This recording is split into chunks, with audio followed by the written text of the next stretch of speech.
following is a CUNY TV special presentation. Hello, I'm Doug Muzzio. This is the fourth of a five-part City Talk series on immigration, the paramount domestic issue facing the United States today. The discussion around immigration tells us much about who we are as a nation and who we want to be. In the previous three programs, we talked about citizenship and the law, domestic violence, and family immigration. Today's topic is education. Our last program of the series will be a discussion of federal and state legislation. These shows are running from April 30th through May 4th, and they coincide with the 5th annual Daily News CUNY Citizenship Now call-in.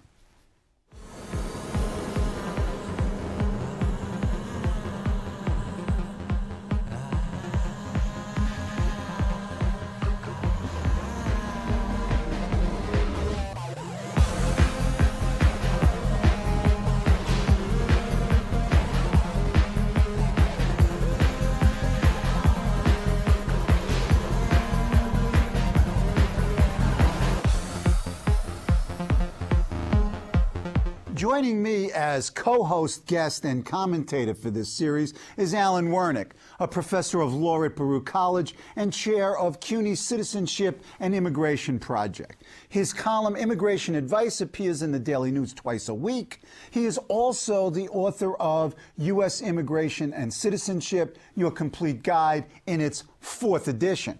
Our guests today are Kathleen Waldron, president of Baruch College, Azadeh Khalili, Deputy Commissioner at the Mayor's Office of Immigrant Affairs, and Maria Santos, Senior Instructional Manager of the Office of English Language Learners at the New York City Department of Education. Welcome back, Alan. Welcome, President Waldron. Welcome, Ms. Khalili. Thank you very much. Welcome, Ms. Santos. Whew. That intro was a tough one. Okay. Education. Let's, in a sense, start with the public schools, go to the college, and then go to the Mayor's Office of Immigrant Affairs as sort of a glue in a lot of these efforts. Sure. Ms. Santos, what is the nature of the population that we're talking about, and what are their needs, and how do you provide for them in very general terms?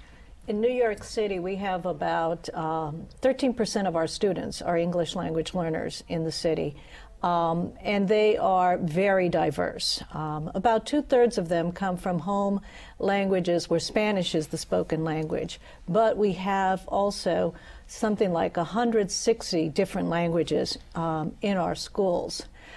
In the system as a whole, about 42% of our students come from homes where a language other than English is spoken. Wow.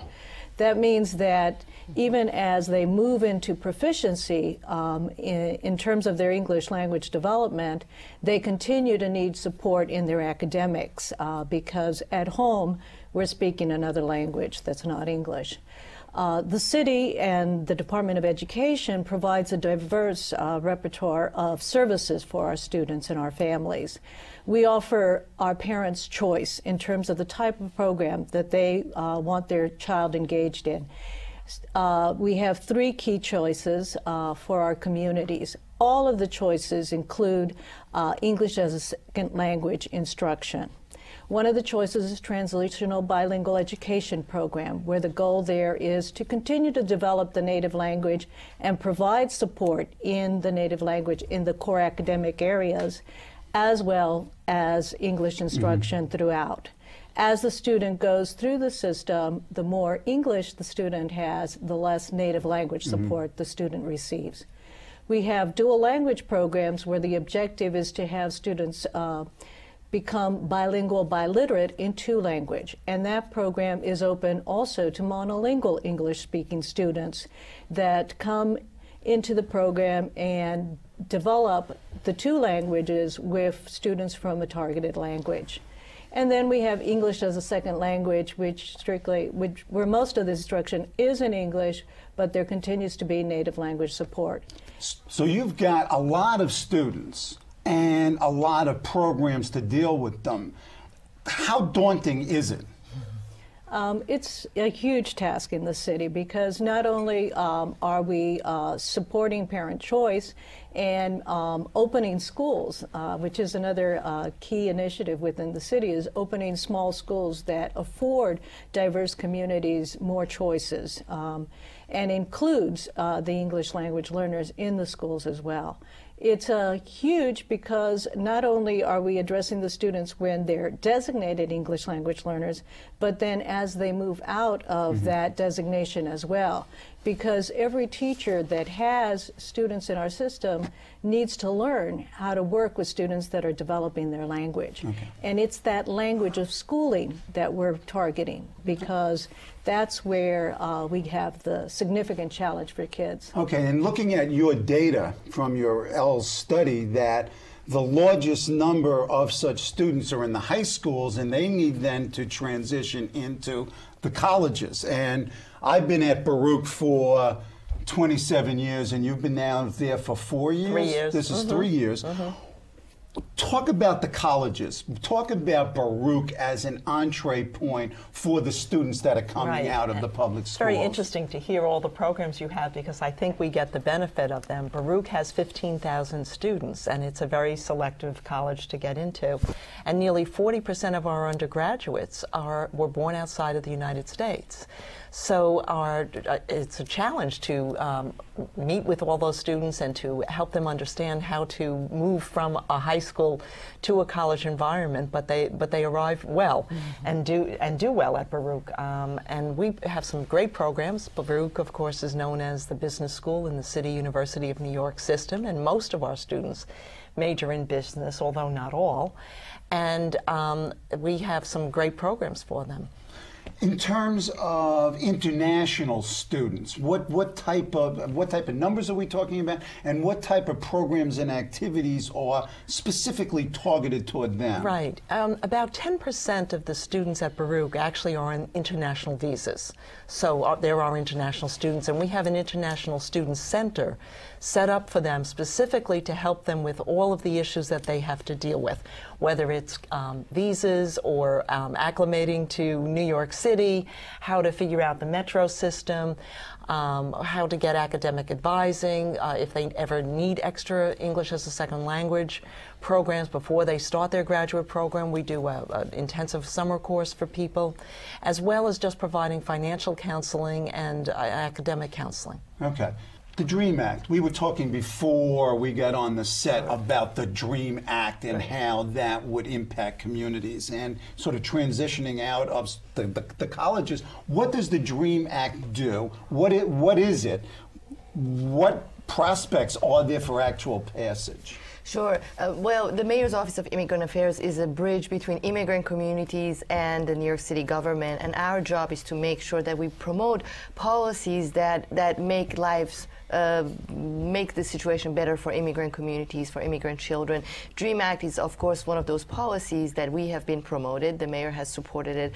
And the DREAM Act addresses basically the tragedy where a lot of young people who came here with their parents who are undocumented have lived in this country, and they're now graduating from high school, and they don't have the documentation to work. They don't have the documentation to qualify for state and federal grants that are available to many other young people. So the DREAM Act would make it possible for these young people, will create tremendous amount of opportunities, and would offer these young people a path to legalization and path to scholarships. No, and Doug, I might point out that CUNY, as a state institution under New York state law, our undocumented students and students without papers are able to attend the university, and they pay the lower, if they graduated from a New York State high school and attended a high school for 2 years, or they took a New York State GED exam, they pay the lower in-state tuition.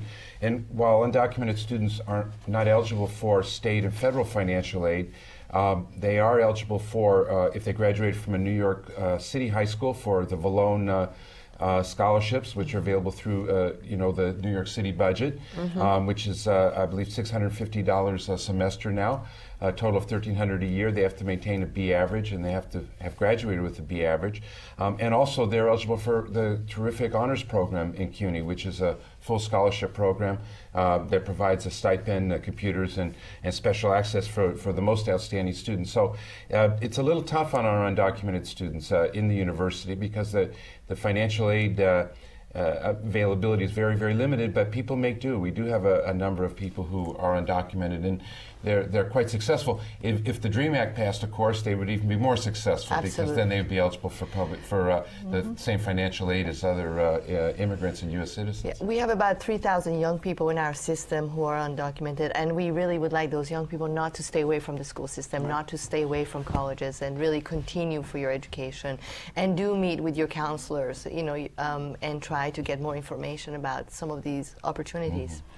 Do we have any idea, meaning CUNY, Baruch, do we keep numbers on undocumented students? And do you notice, in terms of our student body, any peculiar difficulties, problems, concerns by the students or by others? Well, of course, we keep numbers on them, on students where we can. I think Alan's point is a good one, because he's pointing out that there's a financial burden on undocumented students because they're not eligible for a lot of the tuition assistance programs that other students can avail themselves of. So that creates some problems just financing. Now, in terms of academic performance, we do not see any difference in terms of their success through the Baruch College. We do not notice any difference. It may take undocumented students longer to finish college because of the financial burden that they have to pay more of the tuition themselves because they can't get the grants that other people get. So it just may take them a little longer. And if I was going to say, you know, one of the reasons the DREAM Act is so important is you have these students who are graduating, some of them excelling academically in our system, and they graduate from college and they can't work because they don't have the documentation. And I think that the way we need to look at the DREAM Act is not just something that benefits the students, which of course it does, but it also benefits all of us because we have these really outstanding smart scholars graduating. They'd be able to contribute better to society. Ms. Santos, any differences that you see at your level in terms of documented and undocumented immigrants? Perhaps maybe the undocumented are less language proficient because language spoken. Do you see any differences? Not really. Okay. We don't really look at those kinds of differences. We do, generally, what we do see in the system is that our former English language learners outperform even the English proficient students.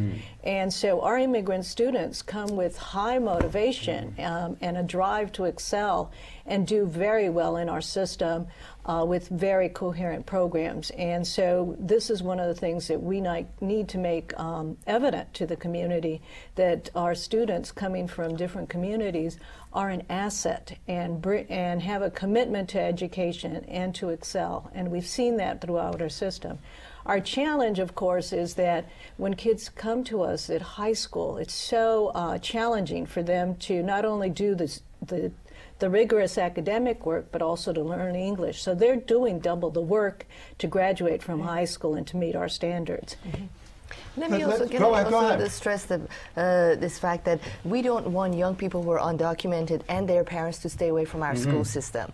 That our school system is absolutely available to young people who are not documented. We're open that they can come and get an education, and also their parents. If in the process of coming to the school and learning about their children's academic situation and trying to meet with the principal and the teacher and learning more about how their child is doing, and if in that process they tell the teacher that they're undocumented, that information will remain with the school system, and we do not share that information with federal government. Now, how do you communicate this to the communities? I would presume that that is often a difficult community to reach. How do you communicate with them? In all kinds of ways. We meet with community leaders. For example, in the past few years, we have set up a number of meetings between the chancellor and the officials at the Department of Education and the leaders of immigrant communities, making sure those communities are aware of this policy.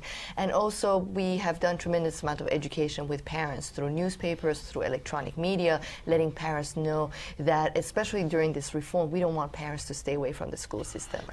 Let's talk about how does the public school system treat parents as learners, in fact? I mean, we're talking about kids who are coming from families where English is not the spoken language. How do we get parents into the system? Well, we have a number of programs for parents, for English language, parents developing their English language, which include ESL classes, English as a second language classes for parents.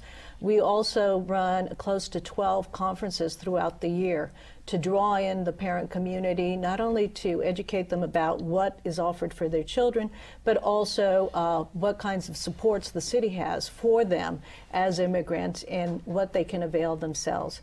Each of our schools also, and many of our schools, offer English as a second language classes, classes focused in on technology, and many of our Saturday programs and after-school programs invite parents to come with their students to the learning environment. We also develop programs to build leadership so that we have certain initiatives in partnership with our immigrant community organizations to develop the leadership capacity of immigrant parents so that they get more involved into the schools. These are some of the programs that we have for them. Okay. Data, numbers, success, how comfortable are you? What do you, meaning the institution, need to do more of to involve parents, to provide these leadership skills, to provide them the language skills? I'm giving you $100 million. Go spend it. $100 million. Okay, I think certainly one of the things that we are working on is constantly to expand and to outreach and engage the parents. We know that certain kinds of programs work for them where we have consecutive sessions and kind of work with them in cohort groups. So certainly having more resources to do those types of opportunities for parents are key. We do get, on a yearly basis, through our conferences, we are reaching over 3,500 parents yearly through just the conferences. And definitely, a lot of the support that we try to provide is at the school level, because it is at the school level that the parent's going to come into the school and work with the community. And there, we fund the schools and encourage schools to use the federal monies to develop parent programs there. Okay, and there's lots of connections among and between you folks. What's the relationship between Baruch and the public school system? Well, Baruch has several outreach programs to bring high school students to campus in their sophomore and junior years, either in the summer or actually during the semester, where they can take classes or they can do workshops with us, so they get the students get a taste of college through our College Now program. So we have an outreach to many high schools and bring couple of thousand high school students every year to Baruch College. In addition, we also work with parents, because one of the things we know is that for a college student to be successful, parents have to be engaged in that education. So we have orientation sessions right at the beginning when people are considering which college to choose. We have lots of parents coming with their students to look at Baruch College to see if this is the place they want to educate their student. And then if they select Baruch, during the freshman year, we hold financial aid seminars and conferences for parents so they can figure out what type of financial support are available to their students. With our continuing education program, we have also an English as a second language, as you do, which citizens or non-citizens can take, absolutely. There's a small cost for it, but it's in our continuing education, and we have English language students in the thousands who are, before they come to college or even as adults, taking those programs during the week, at night, on Saturdays, on Sundays, full program. Yeah. Azadeh, what's your relationship and the mayor's office relationship to these other institutional players? Right. You know, the reforms at the Department of Education have been successful, and we really believe that they're going in the right direction. Before 2004, we didn't have a unit at the Department of Education that was responsible for translation and interpretation of materials. So here we have, you know, That's jaw-dropping. Excuse me. Go ahead. So we have 25% of our parents are not proficient in English, can't speak English well, and they really could not get involved in the education of children because of their lack of proficiency in English. That was a real barrier, and we've worked very hard to get rid of that barrier. We now have a $12 million translation and interpretation department that does fantastic work, that translates school report cards. We translate all the key documents that parents need about regulation, about registration. So we have done really well, and now many of our you know, documents are translated into 8 languages. languages, and these are basically languages spoken by 95% of our parents. Okay. So we work very closely with the Department of Education. We work closely with Washington, making sure that we push some of the policies that we want. So you do lobbying as well? Absolutely. And again, the mayor cares about immigrants, and the mayor cares about creating opportunities that would make a difference, that would help immigrants to succeed. Okay, I'm not giving you as much money as I gave. I'm giving you $10 million. How do you spend it in this area? What would be your priorities? We would do a number of things. We would love to take the $10 million. We would certainly work with all our agencies to strengthen their capacity to serve immigrant communities, to basically provide translation and interpretation. We would work with we would work with some of the newer immigrant communities, with some of the, particularly the Mexican community. I was going to ask that question. The recency of arrival of certain types of immigrants, for example, Mexicans, does that pose, or has that posed historically, whatever the group, different types of challenges? I'm really digressing, but... Good challenges. Good challenges. We love good challenges. Again, we have a population that's coming through New York City that is very hardworking, that has dreams and hopes, and they. But differences. I mean, are these various ethnic and nationality groups different in their needs? Have you noticed that? Any of you, in terms of instruction? I think directly. Well, one of the differences that we do find depends on the population. I mean, sometimes we will be getting influxes of students that are coming from a very rural background. And so it might be from a variety of different countries, but they bring different challenges because they sometimes have less access to education. And so their education might be interrupted. And so those students need a lot more support in terms of literacy development from the onset. So we do see influxes depending on what's going on in the world and who's coming in.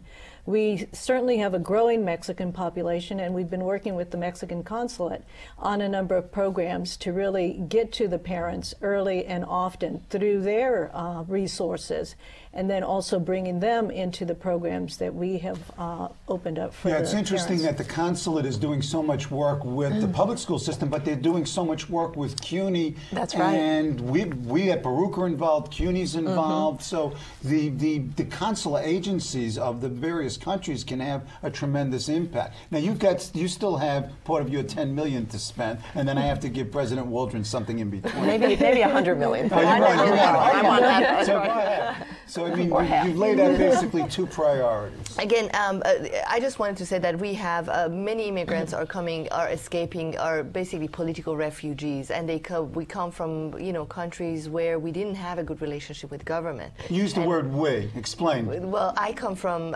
I was born and raised in Iran, and I came here in my teenage years on my own and had to basically work and learn English. English is my third language, and had to work my way through college and basically establish a life and go for my dreams and hopes. Go ahead, continue. And many of us are political refugees, or we're refugees from tremendous poverty. And once we come to the United States, there is a period of basically getting used to this system, learning about this government, learning about our rights and what's available to us as immigrants. And this is certainly, it's a very important project, so I would take some of your funding and would put that towards education of immigrants, so that immigrants know about their rights and can take advantage of those rights. Excellent. I'll give you... So if there was money left over... Oh, no. She's keeping hers. I'll give you 50. 50. Go ahead. 50 million. Well, we'd have two priorities at Baruch College. Certainly, we would increase the number of scholarships we provide students, because we know that the one thing that students are academically prepared when they come to Baruch. They are smart students, but they're financially stretched. So if there's anything that interferes with their education, it's the ability to afford that education. So if we could give more scholarships, that would be great. And the second thing I would focus on would be to expand our academic advising units to these students, because many of the students are not familiar with U.S. universities and some of the requirements and prerequisites and course structure that you have to go through in order to graduate. And a lot of the students also don't come from families where their parents have gone to college. So there's no one really at home that sometimes who can help guide them through college. And so we take that on. We think it's part of our job. We're happy to do it, but it takes time and people to be able to do that. So that's how I'd spend the money. Good. What sort of, in conclusion, what can we expect out of DOE with immigrant, non-English speaking students? In terms of DOE, you're going to see a continuous effort to increase the number of students who are successful in our system, especially in the area of high school, which once the kids come to us in secondary, and we have a huge influx of students that come to us new to the system in secondary. Yeah, the data's clear. You're going to see from the DOE more attention in that area so that we can graduate more of our English language learners from the secondary schools. Okay. Thank you. Alan? I want to thank the Daily News and CUNY for organizing and supporting this terrific series, and to remind people that the numbers at the bottom of your screen can be called for expert advice on immigration and citizenship law, and that we also have a website, cuny.edu/citizenship now, where you can go for more information on immigration and citizenship. Please join us tomorrow for the conclusion of this 5-part City Talk series on immigration. Alan and I will be talking about federal and state legislation. Our guests will be New York Assemblyman Adriano Espaillat and Juan Gonzalez, a columnist for the New York Daily News. Thank you. Thank you. Thank you. Thank you.